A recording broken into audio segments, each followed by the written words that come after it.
Hello and welcome everybody. Do you feel like the heroes you're playing in ranked Overwatch just aren't having the impact you want them to? I felt like this for a while. I was playing lots of the characters that I had played a lot of in quick play or was a big fan of their kit. This often led to me losing my ranked points, which is never a great feeling. So instead of playing those heroes like Junkrat and D.Va that I enjoyed but weren't consistently winning matches, I decided to look at a few heroes that would always be useful. I could pretty much always pick up one or two of in a team comp and could help lead a team to victory. So without further ado, here we go. Here's the best heroes, in my opinion, to learn. So you've got a good hero pool for jumping into competitive Overwatch. First on my list, and arguably one of the most core characters for any Overwatch lineup, is Lucia. He's an easy support to pick up and play, but he's got a high skill cap, so that means that people that know how to play him well will get a lot more out of him than people that don't, but you can still jump in and be effective on him regardless.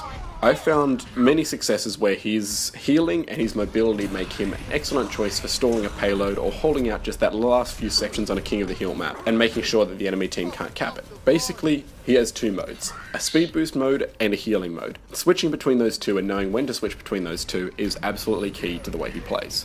He's great to get people out of trouble, move people out of area-based ultimates like May's Blizzard or Pharah's Rocket Barrage, but he's also really good for keeping your team topped up and nice and healthy as you're moving in, making a push on a payload or making a push on a final point.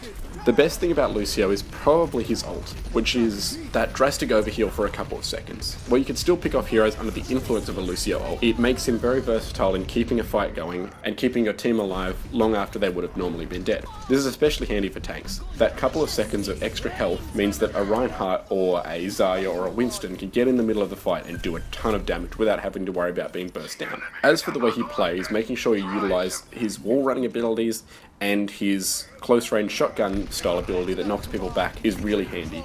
On King of the Hill maps, you can use this to bounce people out of the capture area, making sure that you get those last couple of percentage up, or you could use it to bounce people off edges that would usually be a massive effort for the team to kill. Tanks that are unaware of edges are very easy to bounce off, especially on certain maps like Ilios, and not only is that really great fun to do, it's also very good for the team, knocking out a huge tank like that with almost no abilities, ammunition, or ultimates committed for it. Ultimately, Lucio is a fantastic character to have in your repertoire. He can be pulled out in pretty much any comp, it doesn't matter when you use him, he'll be effective, and his ability to keep the team healthy and moving fast and grouped around him is an excellent way to coordinate during solo queue. The second on my list is Zarya. At the moment she's really strong, but pretty much since the game's launch she's been a consistent character who, if played right, can put out a lot of damage, play multiple roles, and lead your team to victory. I wasn't typically a Zarya player before this. She's a tough character to learn. You've got to know when to juggle your cooldowns and when to heal people and manage your charge on your weapon effectively. But especially in the lower ranks especially in low gold ranks of competitive Overwatch, she can absolutely destroy. This is because people don't understand not to shoot at her shield. Every time you take damage on your shield, whether it be on you or on another player, it gives you damage. So she is an excellent way to punish trigger-happy enemies, and also to save yourself and your team from damage. As half her health pool is shields, it'll regenerate just by stepping out of combat. This makes her excellent for solo queue because it means if your team comp isn't quite perfect, you don't have two healers, or you're a bit far from the team, you'll still manage to stay alive, just with a little bit of care.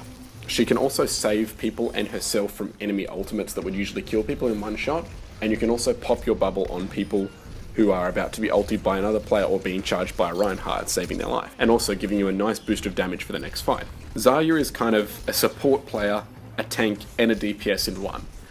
As her charge gets up, you can absolutely tear through enemy supports and enemy squishies. You can keep your team alive by popping the bubble on them and blocking any lethal damage. She can also take a huge amount of punishment regardless of where you are on the battlefield and heal herself up quickly. Basically, she's a great character to have in your repertoire because there's pretty much no lineup that doesn't utilize her ult well. Being able to put that down, draw a whole enemy into the black hole, and have someone ult into it, or even pull people off a payload just for that last couple of seconds, is really invaluable. Continuing on with tanks, Reinhardt is my next pick. Like Lucio, Reinhardt is pretty much a core member of any good lineup. You can switch him out for other tanks like D.Va or Winston, depending on the way your team wants to play, but basically Reinhardt is always a safe pick. Being able to hold that shield up and block a ton of damage that would usually end up going straight to those supports means that you can group your team around you and push into congested points, or just simply group your team together to protect them from an ultimate without too much trouble at all. The excellent thing about Reinhardt is he's not a hard hero to learn. Knowing when to use your shield, when to charge, or when to use your ultimate is the mark of a good player or a great player. Keeping an eye out for enemies grouped together that you can charge or fire strike, but making sure you don't overextend or push yourself into a point without team backup is an important thing to know. His ultimate is also a great way to stop other enemy ultimates and stop a push. Being able to land that ultimate on a huge amount of the team means that your team can do a devastating amount of damage to them very quickly, while also giving them a moment to breathe without enemy ultimates going off, enemy abilities going off. Things to watch out for when playing Reinhardt is DPS characters like Reaper especially, managing to get the jump on your wrap around from behind because they can take you down very quickly, and you move very slowly with your shield up. So basically it's knowing when to use your shield, knowing when to move in, and knowing when to recharge your shield when it gets low. Last but far from least, we have Zenyatta. Now Zenyatta's a really interesting hero. Not only does he support very well, he also does a lot of damage and almost fulfills a DPS role. Provided you can land headshots and accurate aim, you manage to do a ton of damage on Zenyatta, who's excellent as a counter pick against enemy tanks and even enemy bastions. Popping that Orb of Discord, which increases the damage that the enemy takes from your team's damage, means that you can quickly focus enemies down that are flanking you, or make sure that that tricky bastion that's set up far away goes down without too much trouble at all. Now Zenyatta's a very hard hero to manage and to learn to use.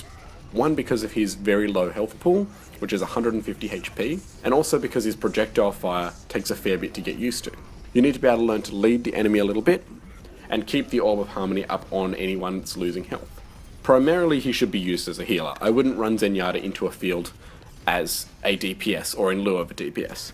But if you're not someone who traditionally enjoys support, and you usually play a DPS kind of role, Zenyatta really gives you the opportunity to do a bit of both, all while actually helping the team and making sure that whatever the rest of the team is playing in solo queue manages to stay alive.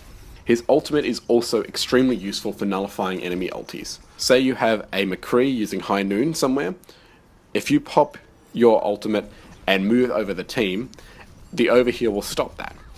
So it's a very useful ability, especially for healing allies as they move into a point, or keeping enemy ultimates from being effective. Basically, Zenyatta is a higher skill character that complements a lot of teamwork given his Orb of Discord and the ability to focus down enemy tanks, and pesky enemy foes, as long as you're communicating and working as a team. Being able to shout out who you've hit with the Orb of Discord, keeping an eye on flanks, and making sure your team sticks together are key to making a Zenyatta comp work. But he's an excellent hero to pick up and play in solo queue because of his potential to do damage and heal. Those four heroes are sort of my go-to for playing solo queue. There's a couple others I enjoy a lot. Ana is a great one to get good with. I found Diva to have some great success, but it's up to you sort of to pick who you think you're best with, who you enjoy playing, and making sure that your team has a nice varied comp. No one likes to be in a team where there's 4 DPS locked in and one person is saying, go tank, and one person is saying, no, we need 2 healers. It's never going to work out.